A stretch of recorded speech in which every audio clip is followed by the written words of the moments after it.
৯ বছরের জুবায়ের ছিল খুবই হাসিখুশি একটা ছেলে। সে গ্রামের সবুজ মাঠে খেলতে খুব ভালোবাসত।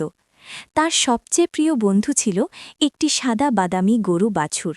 নাম তার মিঠু। মিঠুর গলায় ছিল ছোট্ট একটা নীল ঘণ্টা, টুংটাং শব্দ করত সবসময়।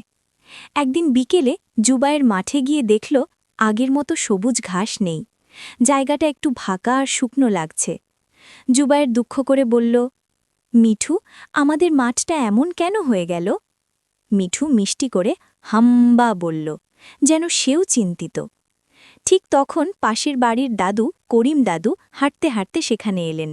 তিনি হাসলেন, বাবা জুবায়ের, যদি আমরা নতুন গাছ লাগাই তাহলে মাঠ আবার সবুজ হবে। জুবায়েরের চোখ চকচক করে উঠল। সত্যি দাদু, তাহলে আমরা এখনই লাগাই। পরদিন সকালে জুবায়ের ছোট্ট একটা কোদাল আর কয়েকটা চারা গাছ নিয়ে এলো। মিঠু তার পাশে পাশে হাঁটছিল, টুংটাং ঘণ্টা বাজিয়ে। জুবায়ের মাটি খুঁড়ছিল আর মিঠু নাক দিয়ে আলতো করে মাটি ঠেলে দিচ্ছিল। দেখতে যেন একদম কার্টুনের মতো মজার দৃশ্য। করিম দাদুও পাশে দাঁড়িয়ে বললেন, খুব ভালো করছো তোমরা। কিছুদিন পর বৃষ্টি হল।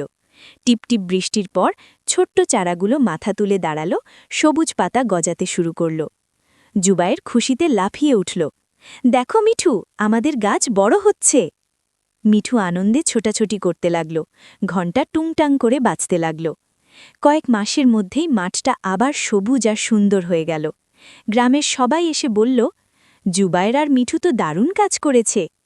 জুবায়ের হাসতে হাসতে বলল, আমরা সবাই মিলে করলে সব কাজ সহজ হয়। সেদিন থেকে গ্রামের বাচ্চারাও গাছ লাগাতে শুরু করল। নৈতিক শিক্ষা, আমরা যদি প্রকৃতিকে ভালোবাসি আর একসাথে কাজ করি তাহলে পৃথিবী আরও সুন্দর হয়ে ওঠে।